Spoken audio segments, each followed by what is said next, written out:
ResortLoop.com is proud to be sponsored by Joffrey's Coffee and Tea, the official specialty coffee of Disney Parks. You can find Joffrey's Coffee and specialty drinks in the parks, at Disney Springs, or online at Joffreys.com. Please stand clear of the doors. Por favor, manténganse alejado de las puertas. The body of water that you see to the right of our forward motion is the Seven Seas Lagoon. The Seven Seas Lagoon is a man-made creation that took 3 years and the removal of millions of cubic yards of earth to complete.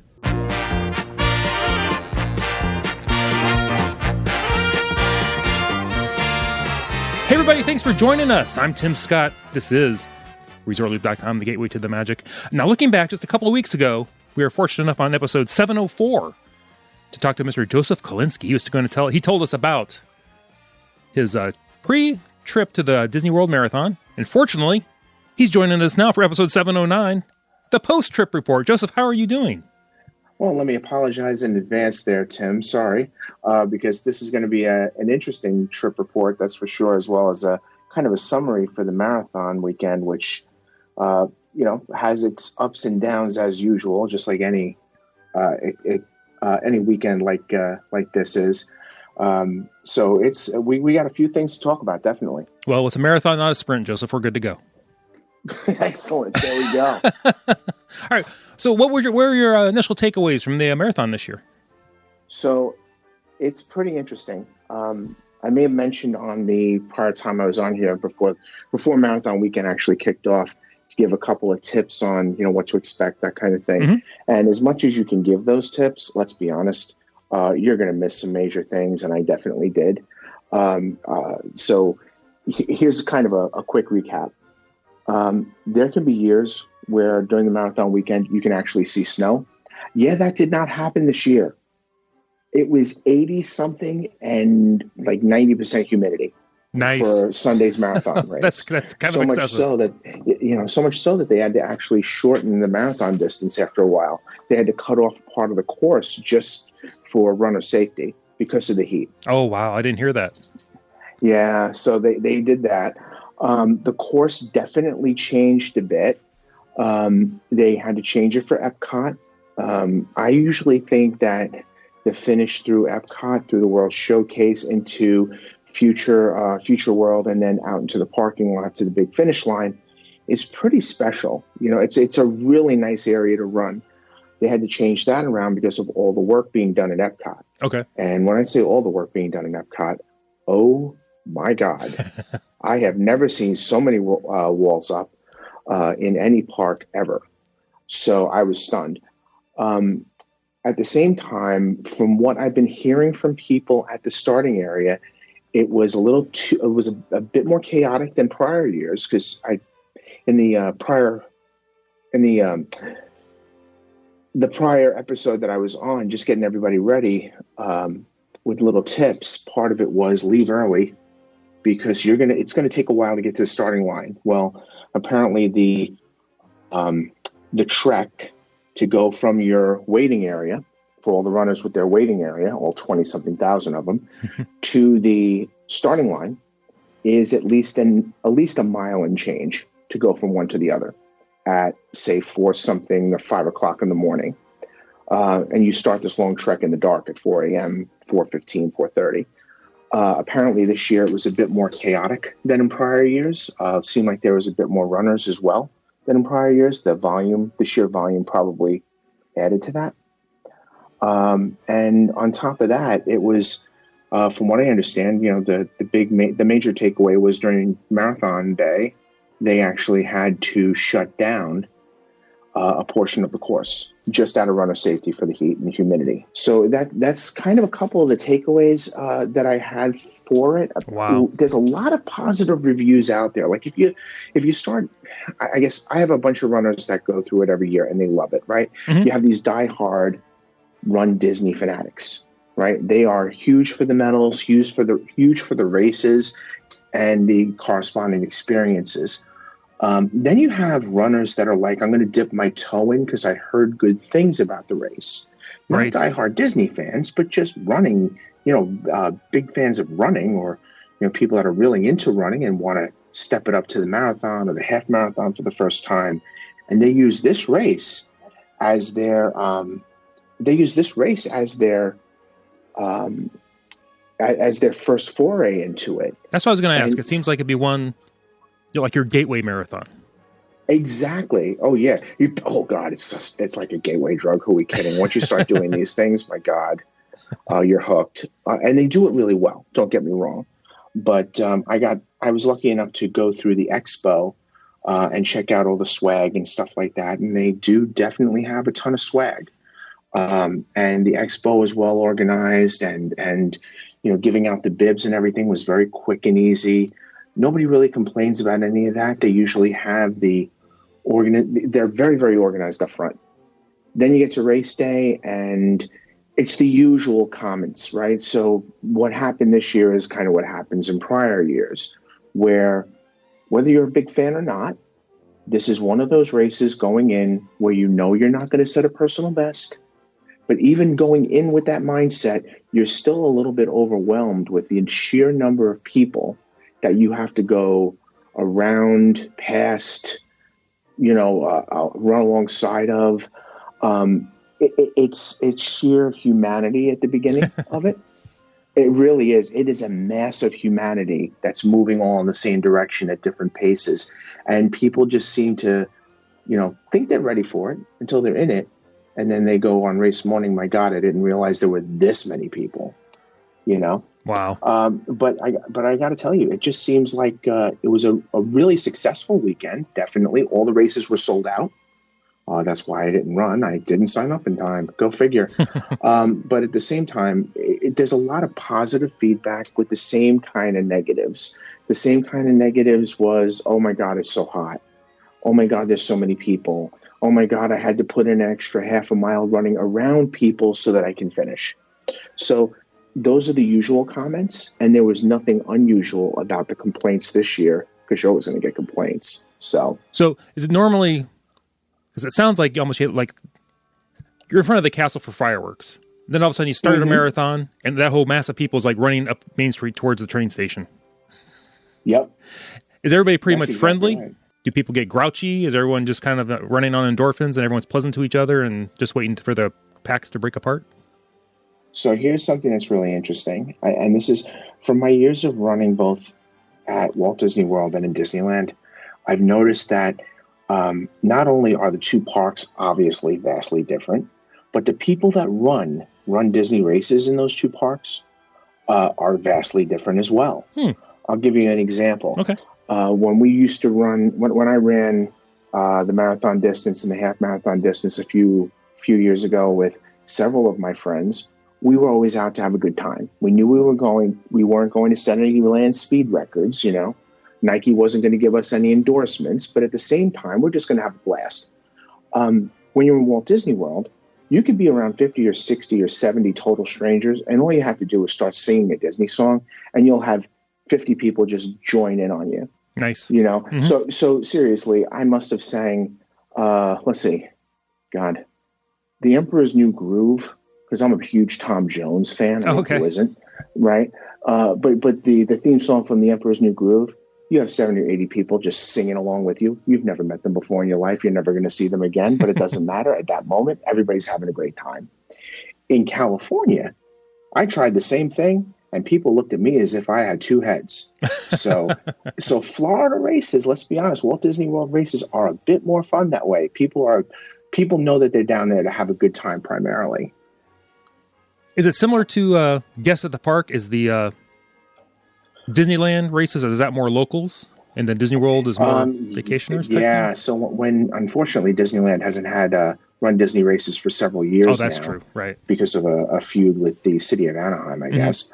Bottom line there is that it used to be probably 80 to 85% locals that were running in the race.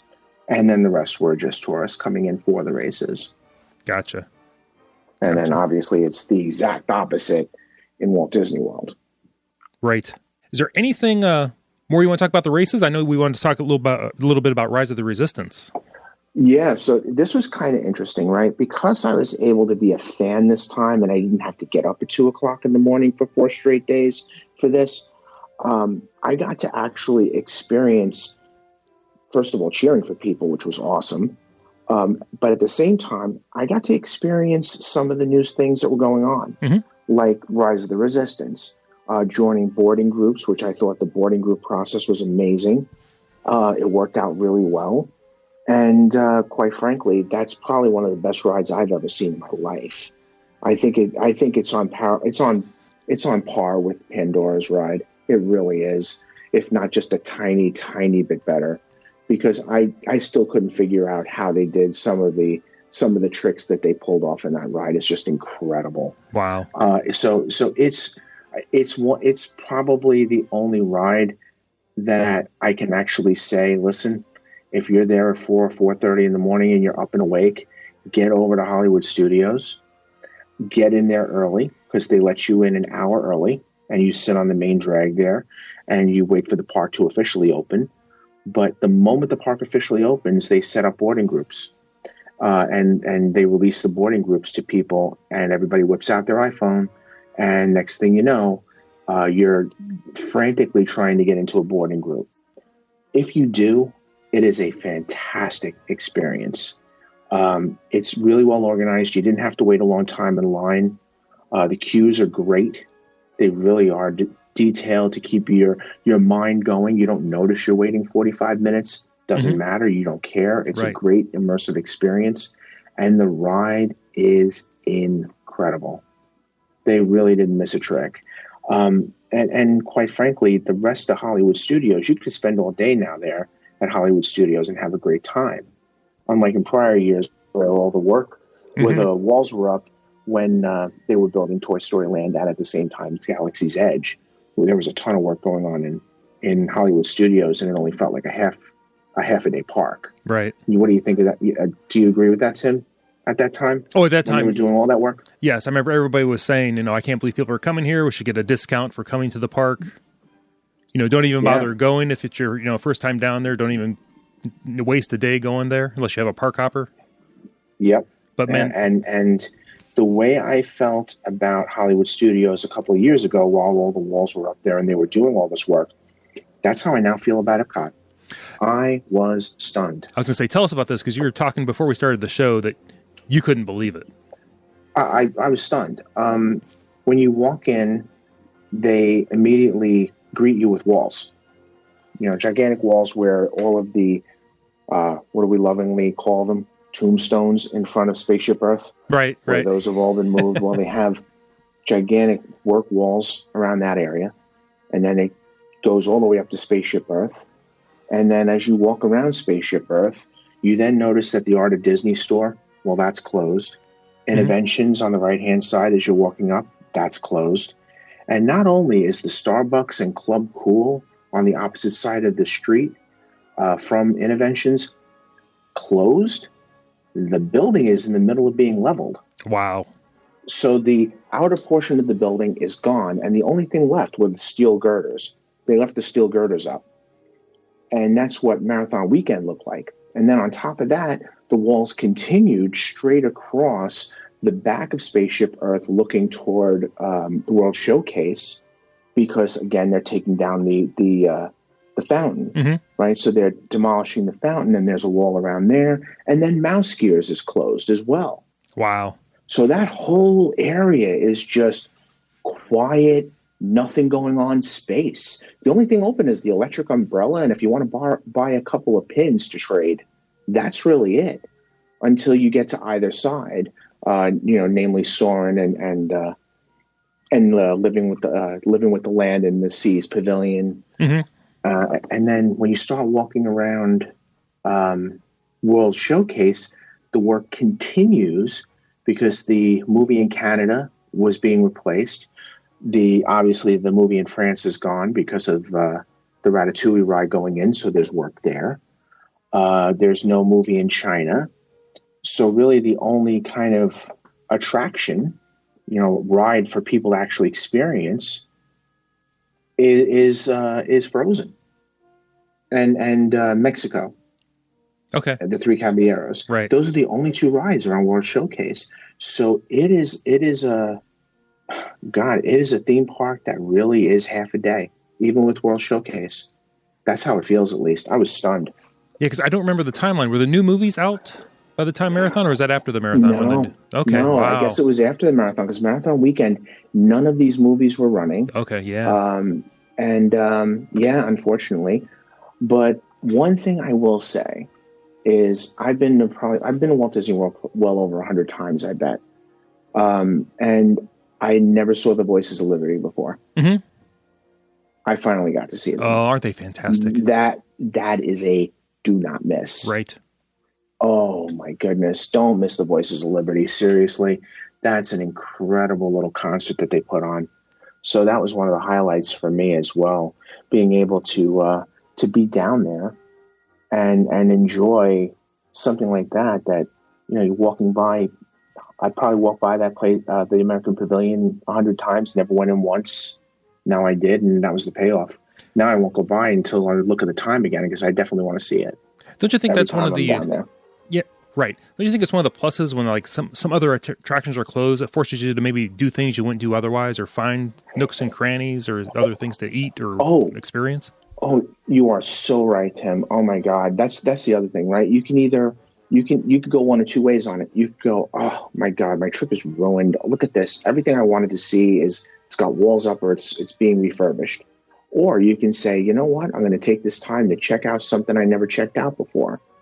So I experienced the Skyliner. That was pretty awesome. And we also checked out the new Riviera Resort. What was your takeaway on that? Oh, the new Riviera Resort. Let's see.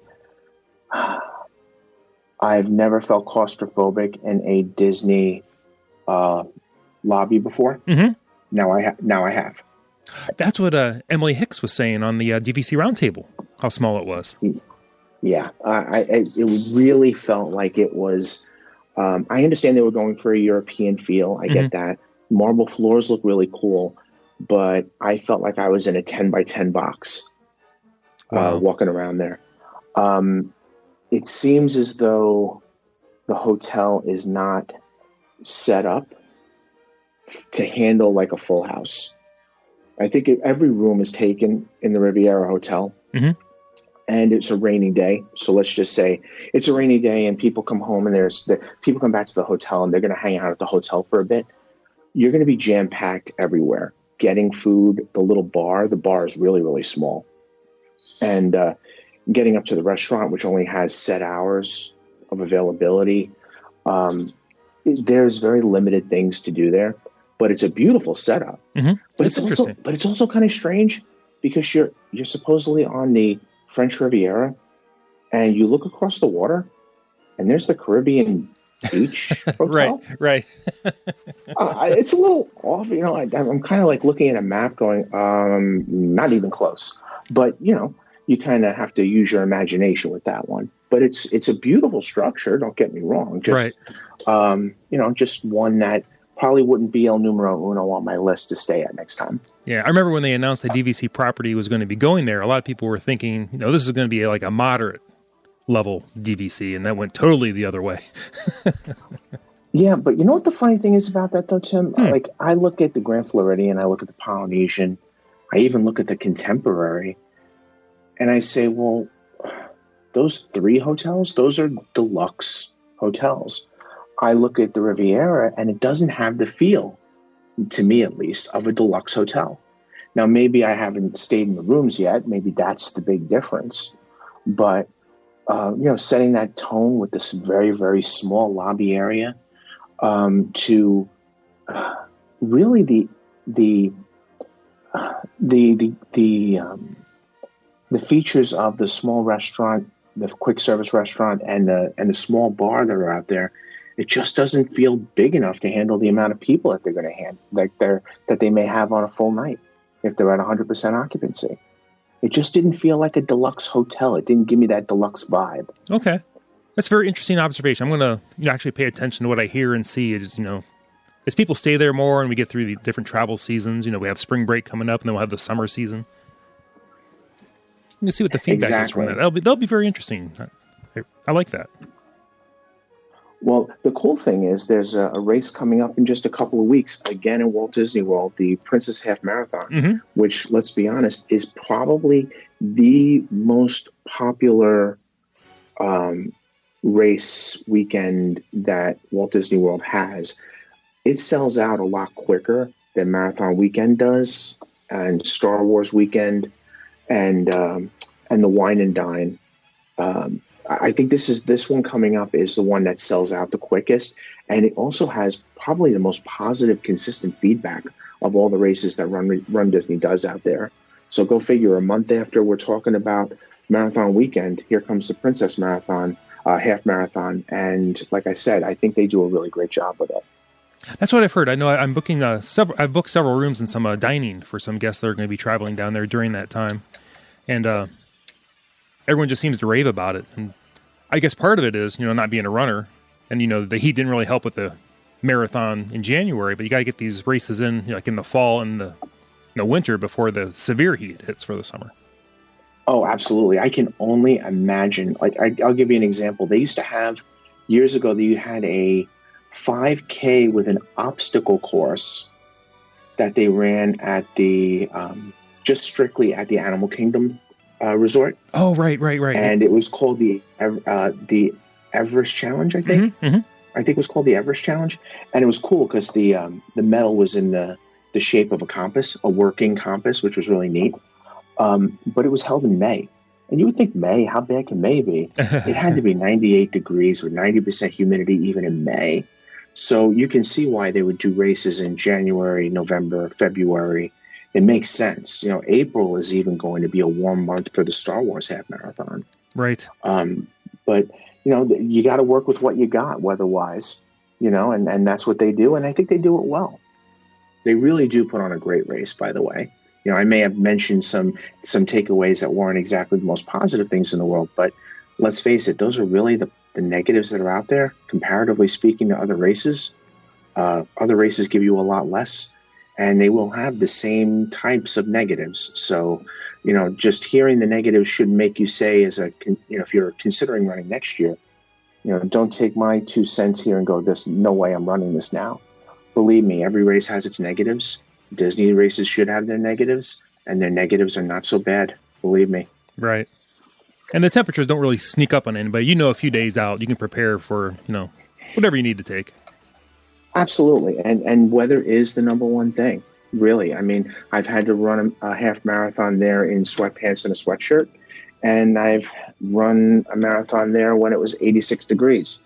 So, again, you can't go in going, I know what this is going to be like, but you can go in saying, I'm prepared for kind of anything they're going to throw at me. They're not going to surprise me, I remember, 8-10 years ago, wasn't there like snow or sleet or something crazy like that? Absolutely. Oh. Yeah, it was 28 degrees or 29 degrees in snow. Yeah. Wow. And they didn't cancel the race, which is awesome because you get some great pictures. Not very often you're going to get some great pictures on Main Street where it's snowing and you're running a marathon. That's kind of funny. Oh, exactly. And half the people are probably training for the marathon up north anyway, so they go down there. It's either warmer or just like it is at home at that point. Exactly. Yeah, try to train for a marathon in January in New York City, and you're running in slush and snow for a month and a half before getting down there. So it's not a surprise, and you're ready for it. Right, and you're not heading towards a castle, so. Exactly. There we go. Just thank you so much for your insights on the marathon weekend. No problem, Tim. I loved it. If anybody wants to reach out, where can they find you?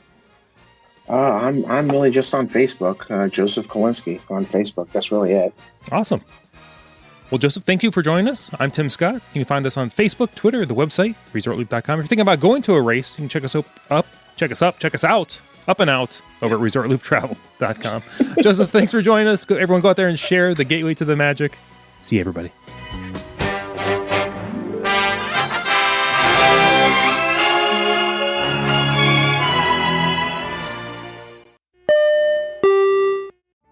Vacation memories will stay with you and your family for a lifetime. The Resort Loop Travel Group was created with this in mind. Our fee-free services will relieve you of the stress and confusion of finding and booking the best vacation at the best price. After booking, we will continue to monitor for ways to save you even more on your vacation.